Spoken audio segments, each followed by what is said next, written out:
On March 20, 2019, the conference Perspectives for Sustainable Peace and Development in the Horn of Africa was held at the Vienna International Center. The conference was hosted by the Permanent Mission of Eritrea to the United Nations in cooperation with the Universal Peace Federation Austria and the United Nations Correspondence Association Vienna. The Horn of Africa enjoys an excellent strategic location southwest of the Red Sea and the Gulf of Aden. It refers normally to four countries: Ethiopia, Eritrea, Somalia and Djibouti. But in its wider political and economic context, the term also includes Sudan and South Sudan. The strategic importance of this East African region comes from it being the source of the Nile and a gate to the Red Sea and the Gulf of Aden. Its location on one side of some of the world's major trade sea lanes and land route gives it a vital importance. Its importance increases because of its proximity to the oil-rich Arabian Peninsula. The area has always been a magnet for international powers because of the sea traffic going by, major ports in the area, tremendous nearby ridges, weapons trading, crossing points for people and merchandise, and the dangers of piracy. The Horn of Africa, with its geostrategic location, is a source as well as an area of transit and of destination of mixed migratory flows and a center of migratory routes towards Europe, the Gulf countries and the Middle East and Southern Africa. So when we hear all this, we can see how important this location is, and we will hear now some perspectives from Europe and from Africa, especially represented through delegations to the United Nations. The list of speakers and participants not only contained a great diversity of nations, but also a great variety of political and civil society leaders.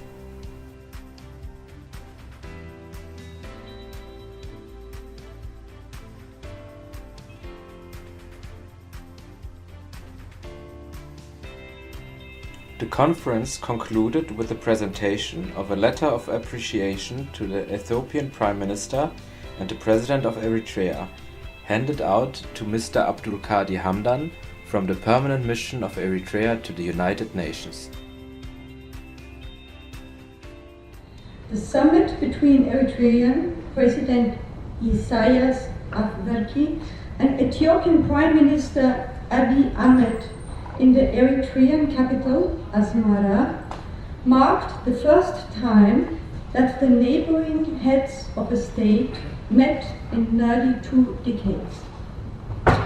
This was the starting point of meetings that have created new relationships among Djibouti, Eritrea, Ethiopia, Somalia, South Sudan, and Sudan. The participants of the conference want to express their gratitude for the courage and vision that the political leaders of the Horn of Africa nations are showing in order to make a new start toward peace and mutual prosperity.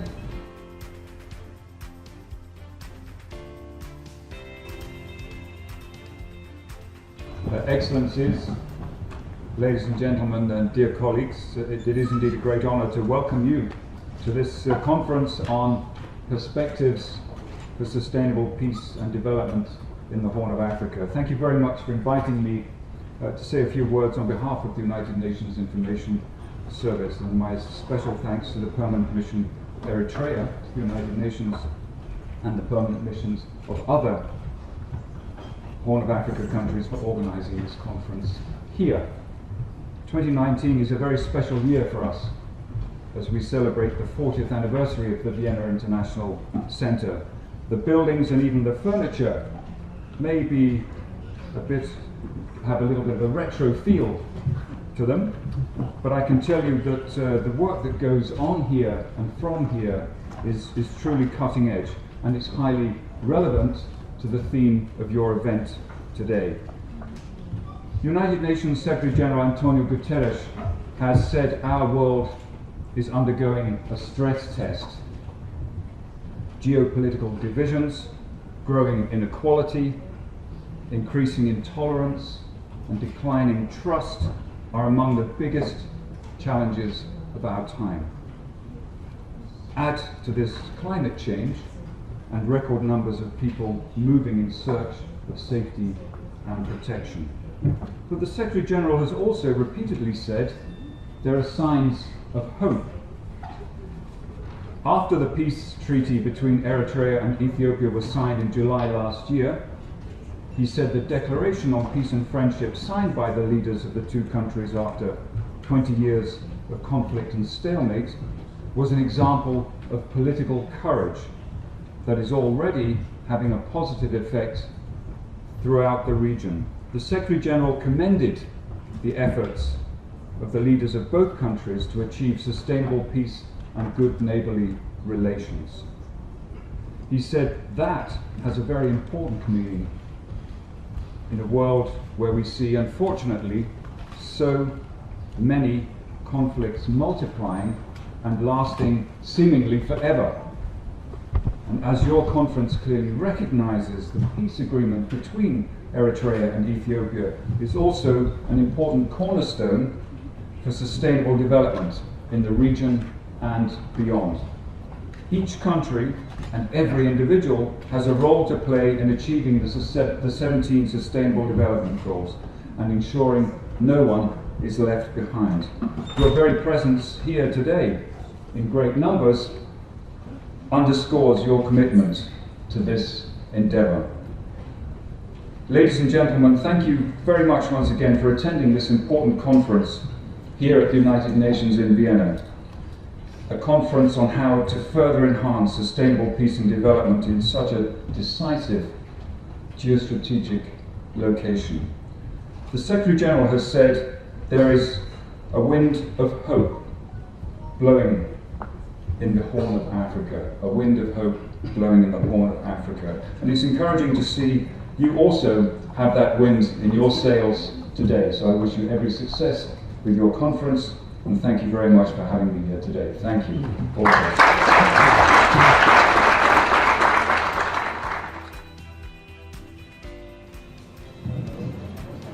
أصحاب السعادة، السيدات والسادة، الضيوف الكرام، يسعدني باسم البعثة الدائمة لدولة إريتريا لدى الأمم المتحدة في فيينا أن أرحب بكم وأشكركم على مشاركتكم لنا في مؤتمر آفاق السلام والتنمية في القرن الأفريقي في العاصمة النمساوية فيينا.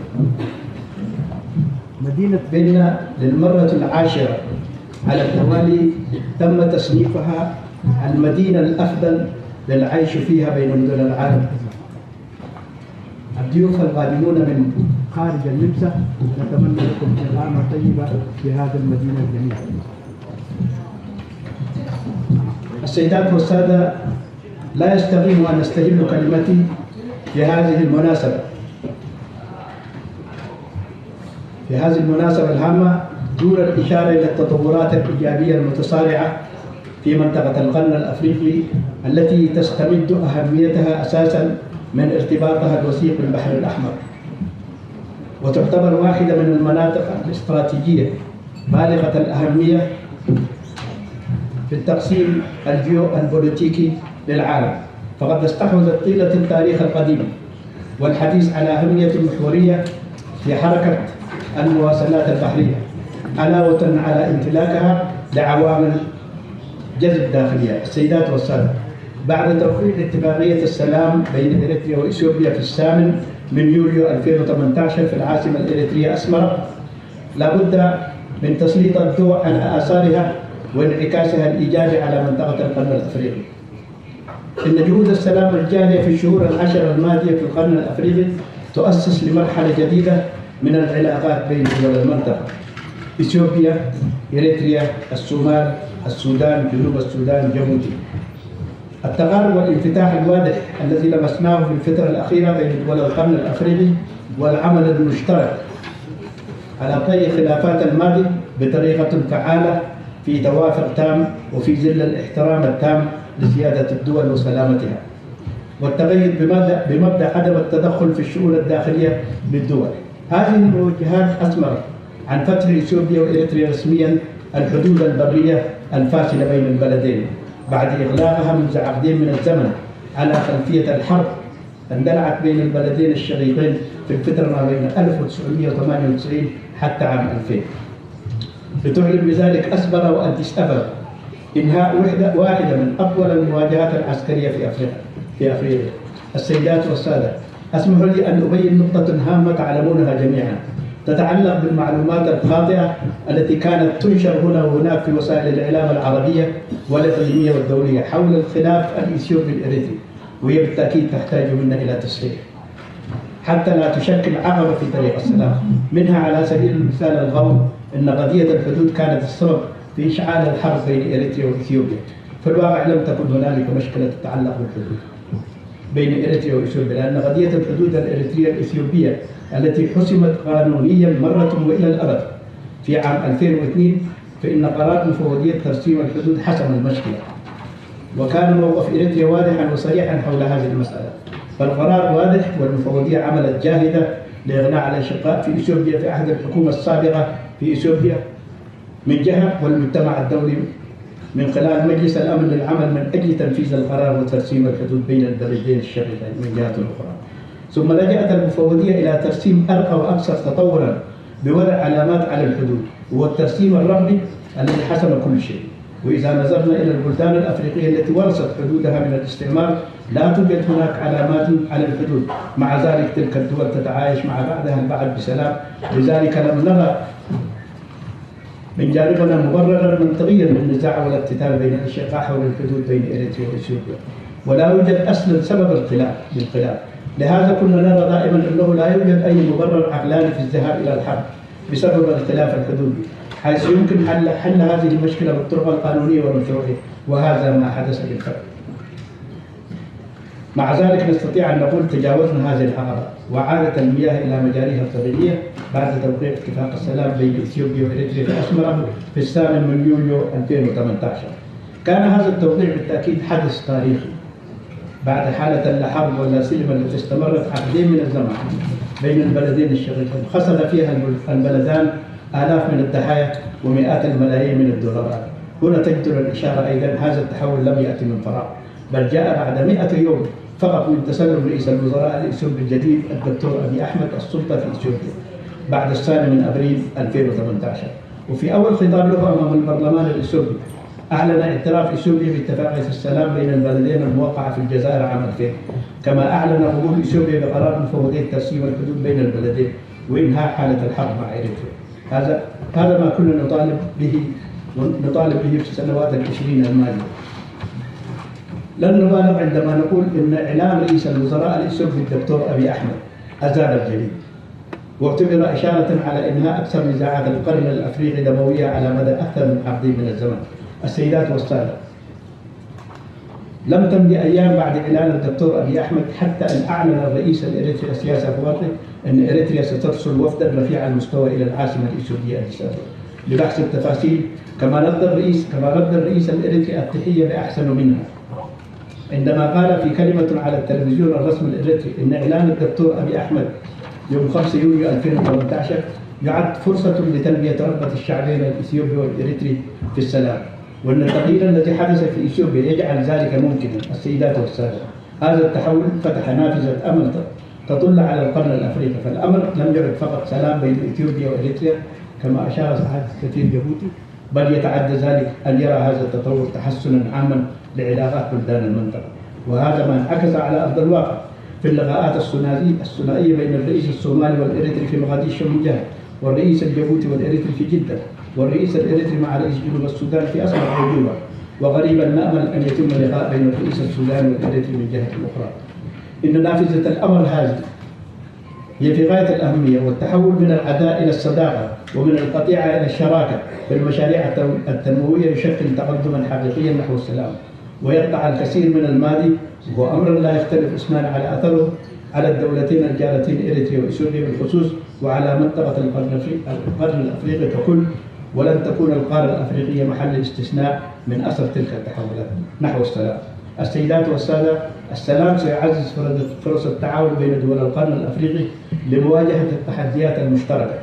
إن مشاركة الأشقاء من دول القرن الأفريقي في هذا المؤتمر يؤكد رغبة الجميع في السلام والتعاون والتنسيق والتغيير المأمول في المنطقة ومستقبلها. كما سيعزز اللقاء مع الأصدقاء هنا في النمسا من جهة، ومع منظمات الأمم المتحدة بفيينا خاصة، خطوة مهمة للمشاركين من دول القرن الأفريقي لتبادل الآراء وطرح الأفكار والتحدث حول آفاق السلام والتنمية في منطقة القرن الأفريقي التي تعيش الآن أجواء السلام، كما تعيش في مفترق الطرق بحكم موقعها الجغرافي وتاريخها السياسي، هي من أكثر المناطق تأثرا بالتوترات السياسية والأمنية، مما يؤدي إلى تحويلها لمنطقة تتصارع فيها قوى دولية وتتنافس عليها جماعات إرهابية. لهذا تقع على عاتق شعوب منطقة القرن الأفريقي وحكومتها مهمة صعبة لتشكيل مستقبل المنطقة وتأمين استقرارها، مما يتطلب موقفا سياسيا قويا والتزاما طويل الأمد من جانب كافة دول القرن الأفريقي والجهات الدولية الفاعلة. ختاما أيها السيدات والسادة، أتقدم بالشكر الجزيل لكم جميعا على هذه المشاركة الفعالة بأنواعها المختلفة، كما أكد عزم بلادي للمضي قدما نحو تحقيق السلام والأمن والاستقرار في القرن الأفريقي، استنادا إلى مبدأ المسؤولية العامة والمشتركة بالإسراع في التنفيذ الكامل للإعلان السياسي وخطط العمل المتفق عليها بشأن التعاون وتبادل المصالح التي تعود بالفائدة على شعوب منطقة القرن الأفريقي، والتي تهدف في نهاية المطاف إلى تحقيق السلام والأمن والاستقرار في المنطقة. شكرا لإعطاء هذه الفرصة، والسلام عليكم.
Certainly is not just one conference, but as far as I see it, a very, very important one.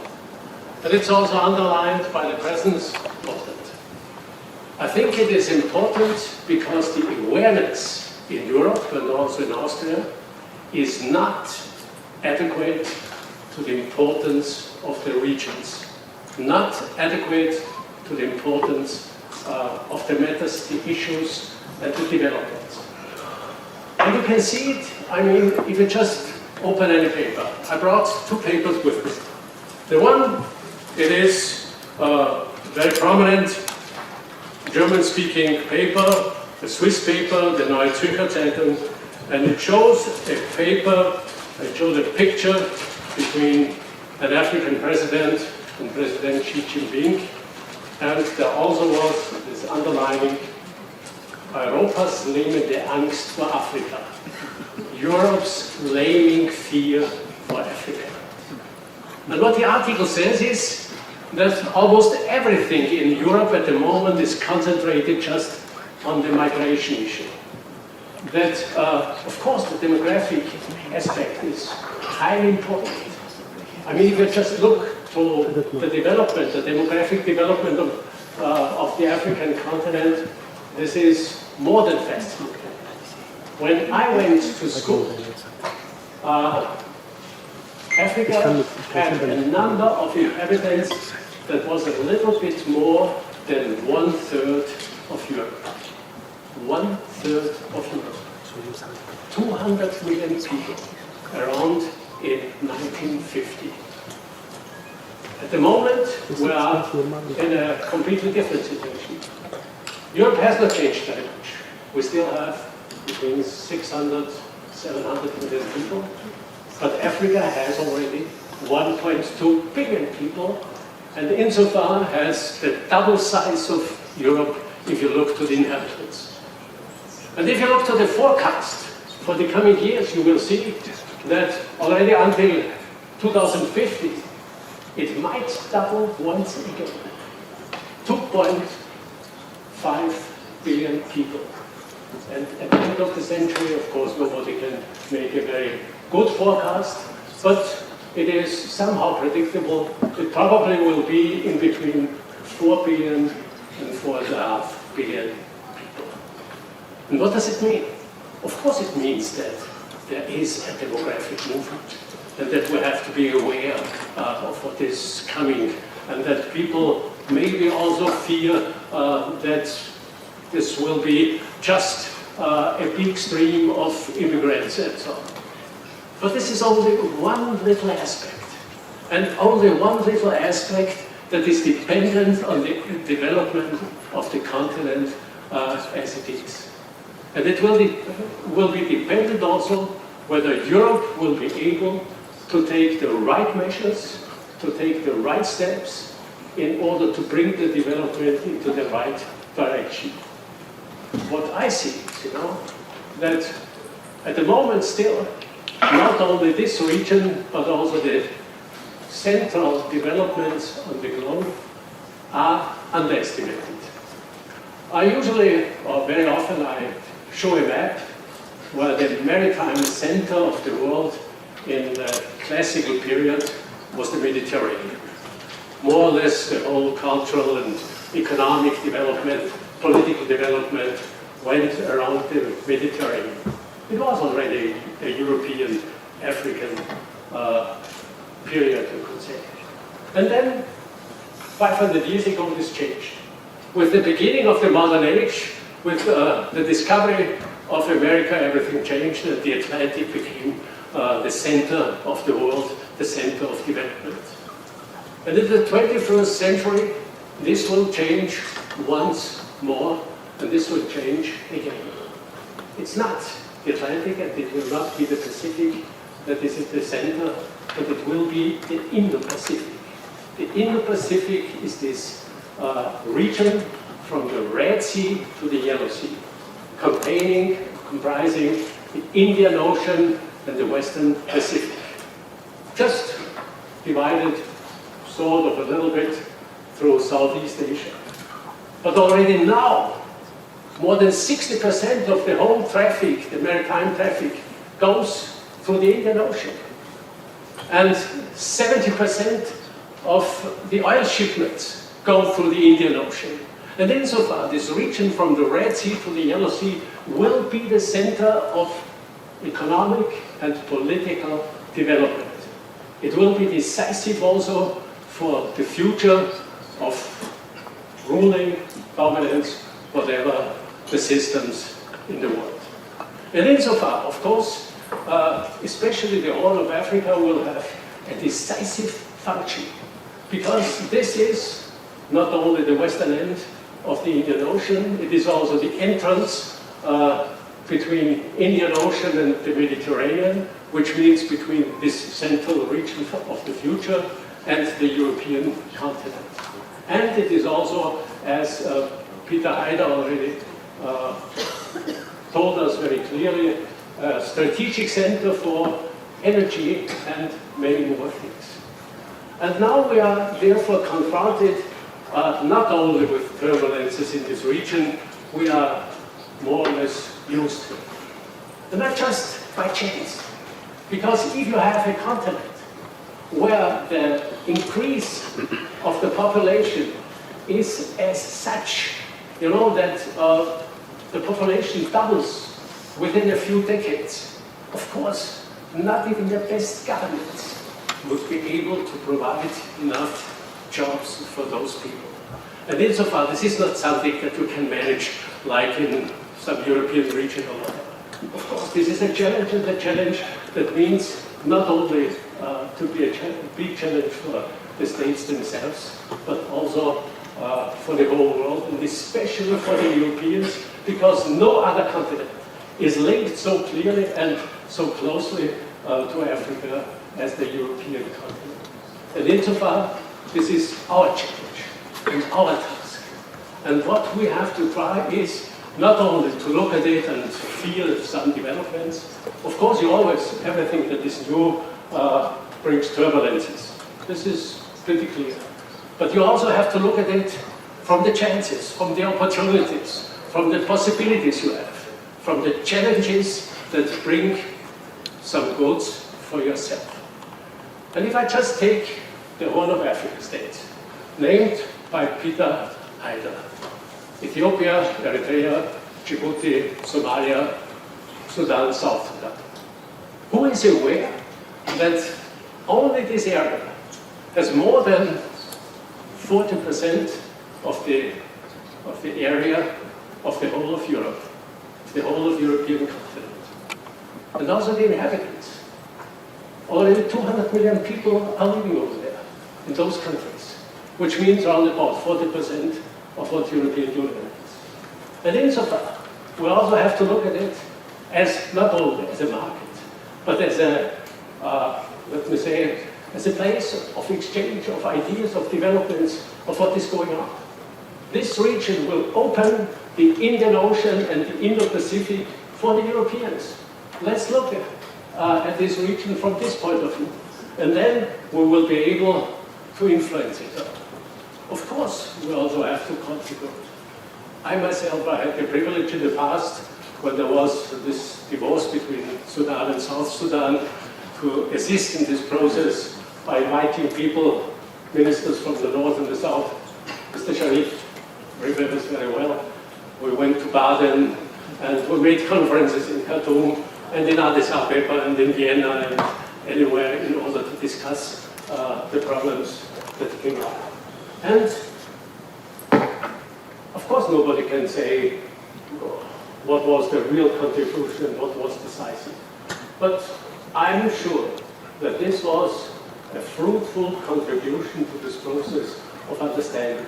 And when the divorce became peaceful, certainly this was satisfactory for everybody. And now we are in similar situations again. On the one hand, we have this peaceful development between Ethiopia and Eritrea. And this is great. This is the greatest chance for the whole region that I see. And on the other hand, we have a difficult situation in South Sudan still, and also in Sudan. And we will have to try, at least, to assist those countries also in this situation in order to have a good development for the future. Insofar, I have to come to an end.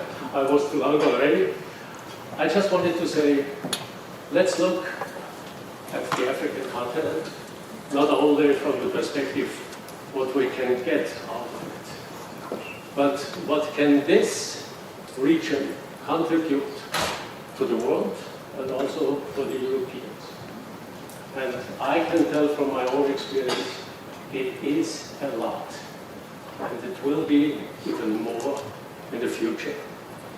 And if we try to concentrate, and if we try also to do it from the perspective of a small or medium-sized country like Austria, this will mean that it is not just out of a power situation. It is not out of a situation where we try to get any advantage out of this issue, that we get in a dominant position. Nobody will expect this from Austria or similar countries. But what we can do is be a fair moderator, the affair after, in a process that is important for Europe and for Africa. And insofar, I'm absolutely sure that the Horn of Africa will be an important issue and a very important topic for the coming years. And I ask you to engage in the same way as we will try to do so. Thank you very much.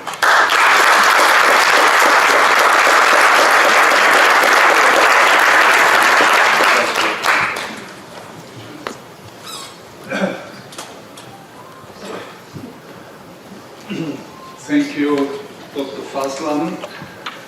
We have some small changes in the program. Our next speaker will be the Ambassador of Djibouti in Germany, His Excellency Aden Mohamed Dileita.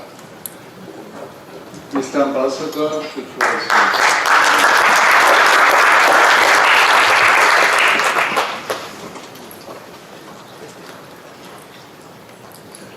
Excellencies, ladies and gentlemen, distinguished guests.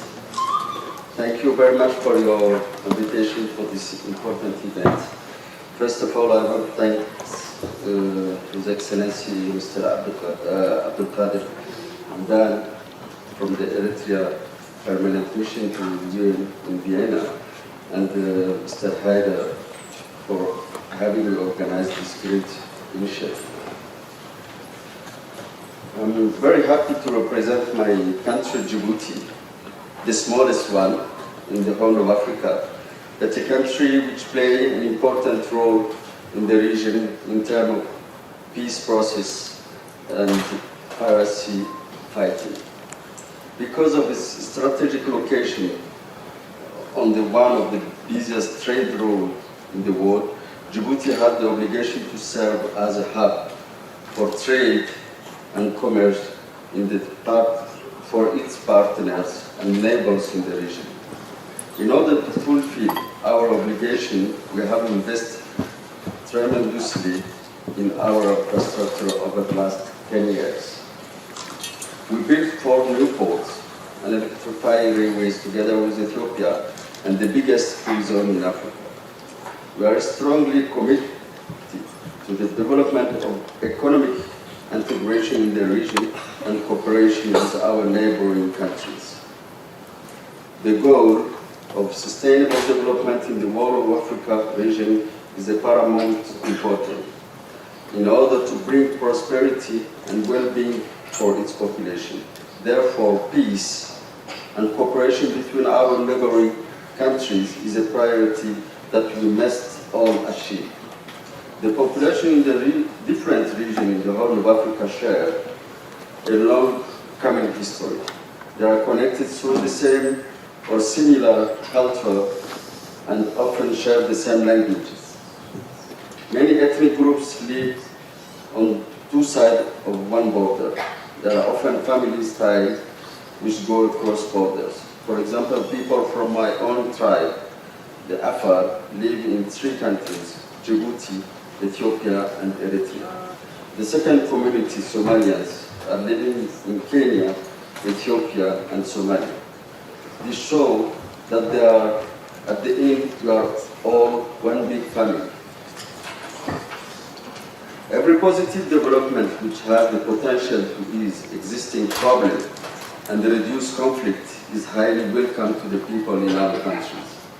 Since establishing diplomatic relations with our neighbor Ethiopia, both our countries have profited from an excellent political and economic relationship. Our economic integration and mutual benefit relationship is a really good example for the whole of Africa.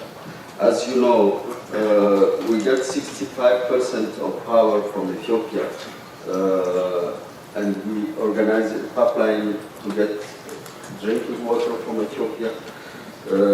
From the other side, our port is available for all 95% of the goods import and export going to Djibouti for Ethiopia. Djiboutian national don't need visa to go to Ethiopia. In terms of telecommunication also, as you know, we have 6 sea cables going through Djibouti, and we serve all the neighbors countries from Djibouti. Djibouti and Somalia as well profit from a stable and fruitful cooperation. Last week, our president was on an official visit to Mogadishu to reinforce our bilateral cooperation. Looking at the relation with our brother Eritrea, since its independence in 1991, Djibouti had brotherly relation and good partnership with Eritrea. Unfortunately, it degraded on the political plan. But last year, new political developments, which were initiated by the new Prime Minister of Ethiopia, opened up the way to positive discussion. The meeting last September of our two presidents threw new hope for the improvement of our relation. Djibouti welcomed the effort of peace development and cooperation between our two countries, and I truly hope that long-lasting diplomatic relations will flourish, thrive, and prosper. A peaceful environment is the base for economic development. Therefore, I can state that the Republic of Djibouti welcomed the latest discussion for the normalization of the relation between Eritrea and Djibouti. Now that the dialogue has been initiated, we are convinced that change is coming. It is a new beginning for a prosperous cooperation on all levels, such as economic integration and sustainable development in the region. It is a really good time to break the wall. Thank you very much for your attention.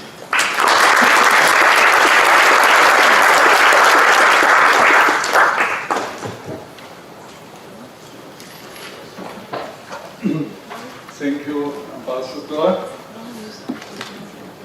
I have to say, unfortunately, we couldn't be invited, of course, the ambassador of Ethiopia, who is in Geneva, but unfortunately he couldn't come because he couldn't somehow organize that he's here in Vienna today. So actually, the biggest credit, we have to say, of this peace process goes to the new Prime Minister, the new young Prime Minister, many people say, of Ethiopia.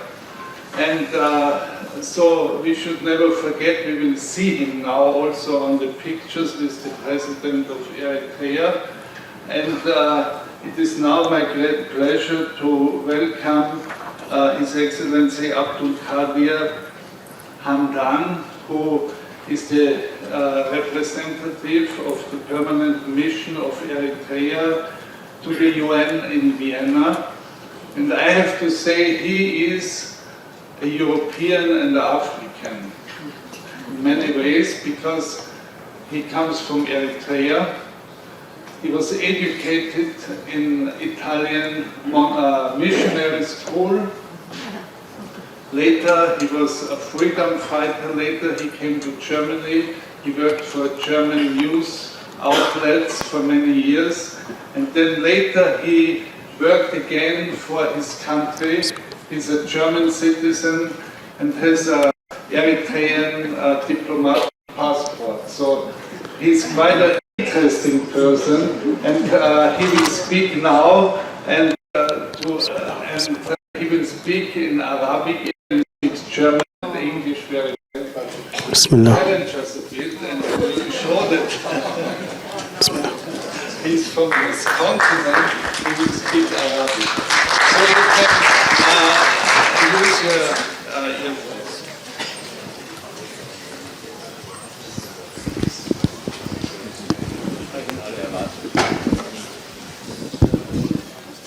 أصحاب السعادة Your Excellencies, ladies and gentlemen, distinguished guests.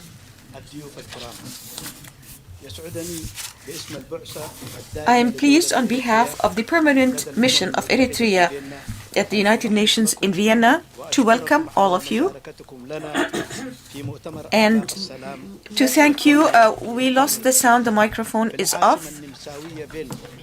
To welcome you and to thank you for your participation in this conference on perspectives for sustainable peace and development in the Horn of Africa in Vienna, the capital of Austria, which for the 10th year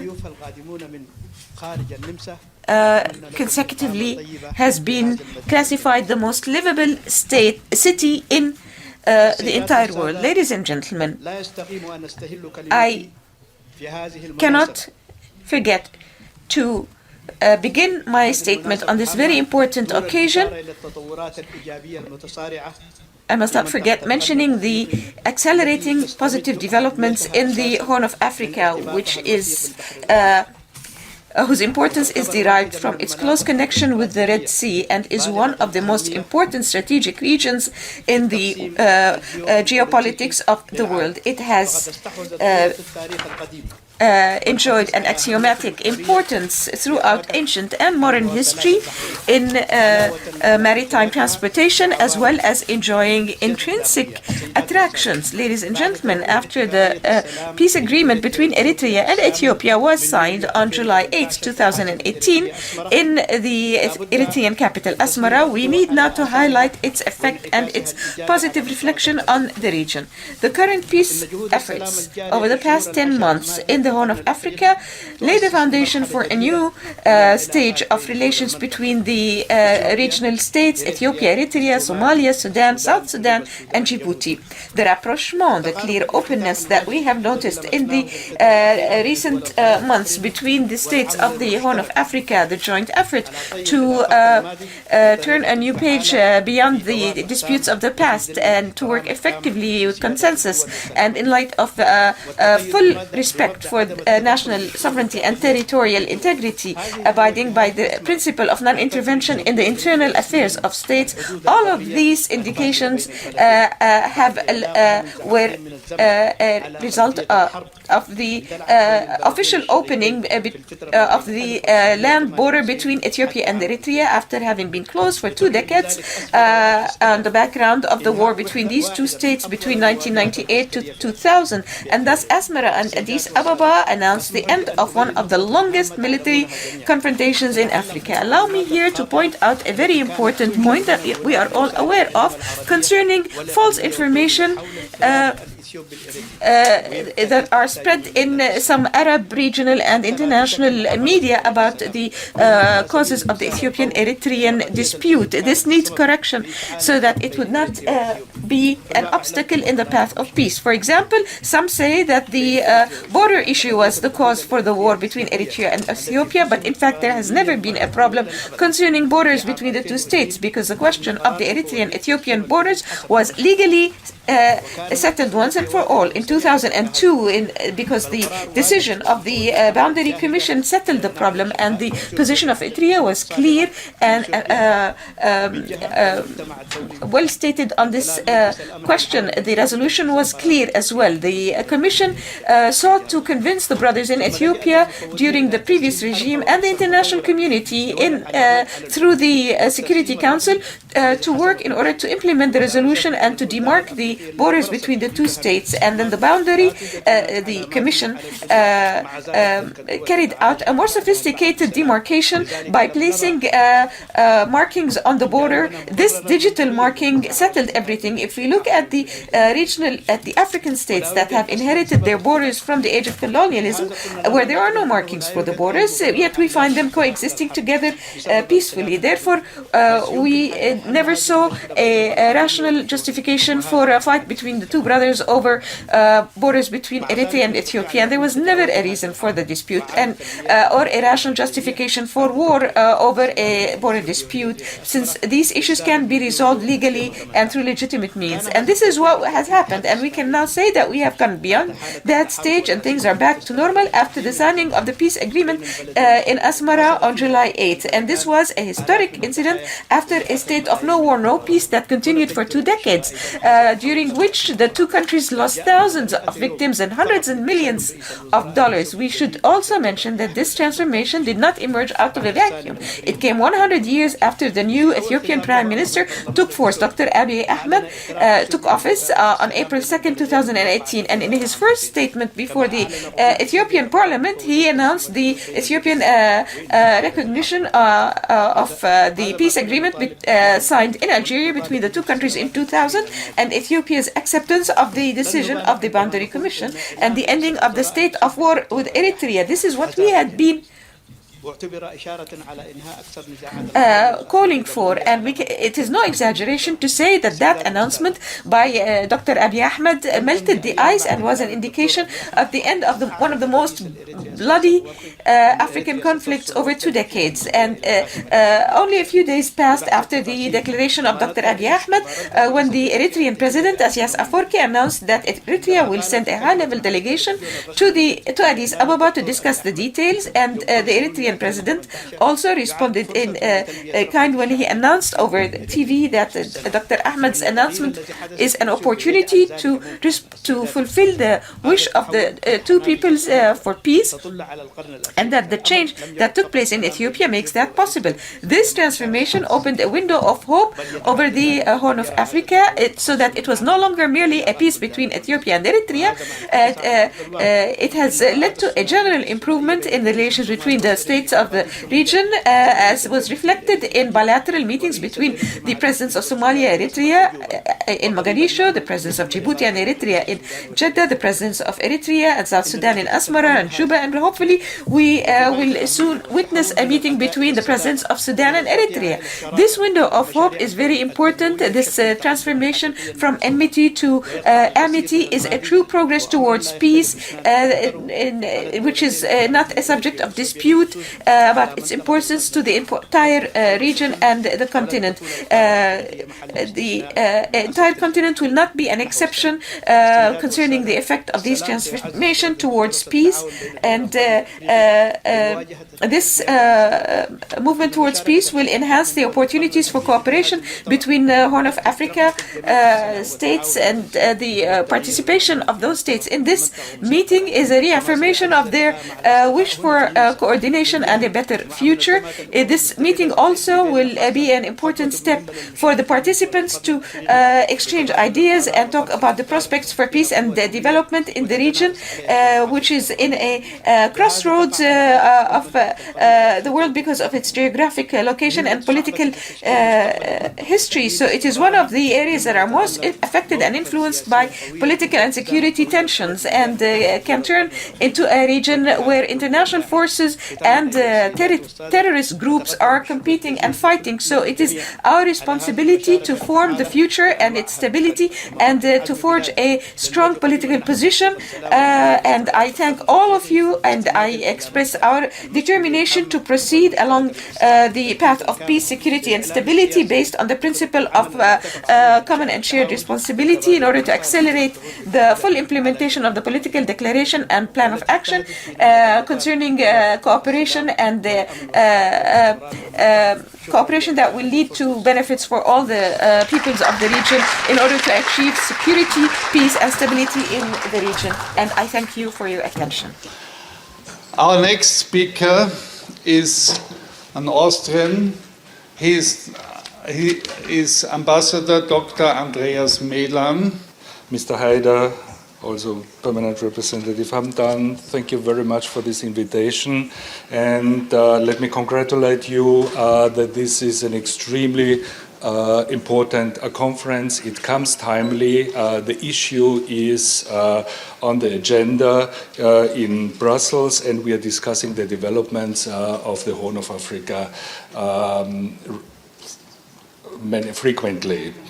I'm afraid I cannot speak for Ethiopia, but I will speak for the European Union, and my contribution is a little bit to tell you what is the status quo of the discussion we have in Brussels when we focus now to the recent developments to the Horn, not because Austria doesn't have one. In contrary, we have a strong presence in the Eastern Africa. We have 2 embassies, 2 development offices. 2 of the countries, Ethiopia and Uganda, are priority countries for us. We have a military attaché, a commercial office. This is for a country like Austria. Buckhead is not just the ambassador to Austria and the UN, he's also at the moment the head of the Commission on Narcotic Drugs, which just holds a very big conference at the moment with thousands of guests here in the UN since last Wednesday, so he's very busy, but still he managed to come here, so let's welcome His Excellency Buckhead, and he will give us the perspective from the Sudanese side, which is part of the bigger Horn of Africa.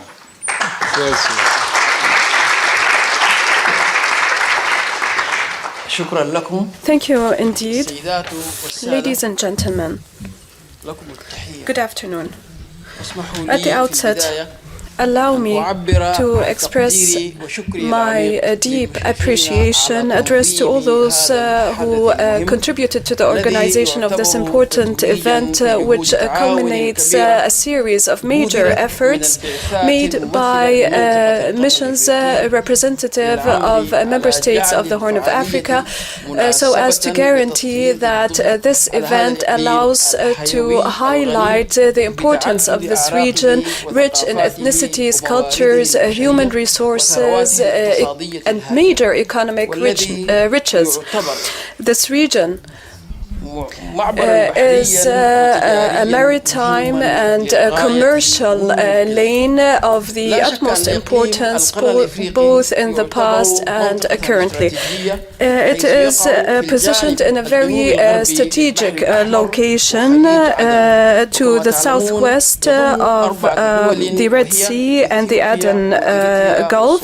It includes Ethiopia, Eritrea, Somalia, and Djibouti. Nevertheless, it encompasses economically and politically speaking other areas, including the Sudan, South Sudan. These countries are partners in terms of being the countries of the Nile upstream running along the Red Sea. It is a very important region from the perspective of trade and economic integration.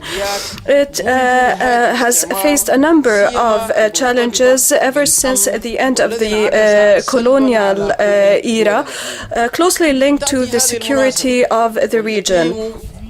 This region is going through a major boom in collaboration that has had positive repercussions on the security of the region, owing primarily to the improvement in Eritrea-Ethiopia relations after 2 decades of war.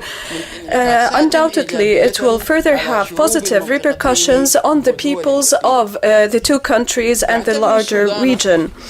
The Sudan deems that security and stability in the neighborhood countries, specifically those of the Horn of Africa, constitute an extension and a furtherance of its own security and stability. It is our firm belief that security and economic integration are closely linked in the Horn of Africa. Therefore, we took the initiative in 2017 to host strategic consultations at the Horn of Africa region under the aegis of the African Union.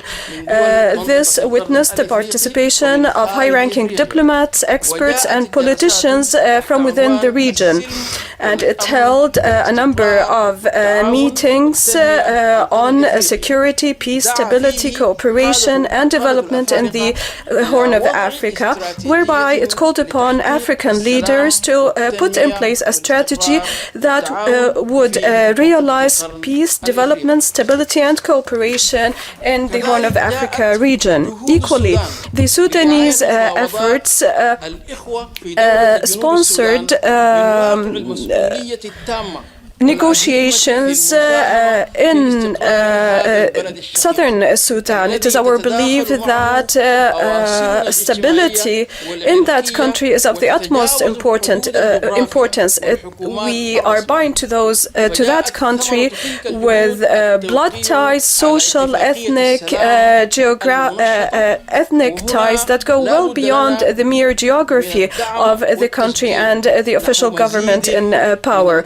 This has led to the preparation for a revamped peace agreement that bolstered stability and security and welfare in that country. As we turn our eyes towards the future, we need to put in place a plan and a new vision for the region. We, the leaders in this sub-region, the Horn of Africa, need to place the highest priority on peace, security, and this was put effectively into action through the adoption in 2016 of the Silence of Guns plan, a step which complements a comprehensive sustainable development agenda 2063 of the African continent. Equally, we further support economic growth and development through strengthening developmental infrastructure and continuing and maintaining a linkage at the regional level, allowing for a continuity of road, rail and port linkages that extend this region and link it to the outside world. The Horn of Africa is a sub-region abundant in cultures, ethnicities, and history. Therefore, we call for the convening of yet another event that highlights the richness we have to offer. In conclusion, I wish to thank the organizers and specifically my dear colleague and brother, Ambassador Hamdan, Mr. Peter Haidar, and Abdullah Al-Sharif for the efforts they've made and that have allowed for this event to take place. Thank you. May the peace of God be upon you.